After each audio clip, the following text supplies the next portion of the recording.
أنا أول لما عرفت إن الحفلة اللي هي التكريم لأبطال وشهداء القوات المسلحة جريت جري وقلت لازم أحضرها، ده انتوا الحفظ وانتوا السند اللي احنا بنستند عليه كلنا. شرف كبير جدا جدا ليا ان انا اكون مع حضراتكم وان انا اكون في مستشفى 57/3/57. انا عايز اقول لحضرتك يا فندم، جميل حضرتك ده فوق دماغنا كلنا، فوق دماغ الشعب المصري والجيش المصري والداخليه والدنيا كلها.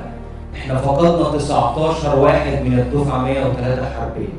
اقسم لك بالله، اقسم لك بالله، اقسم لك بالله، كل واحد من اللي قاعدين دول بما فيهم انا بنتمنى ان يكون الشهيد 20، بنتمنى ان يكون الشهيد 20.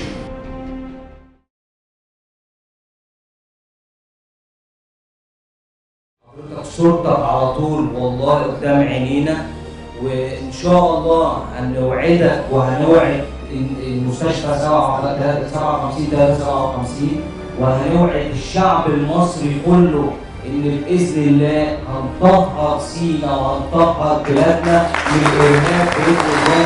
وبعد يا رب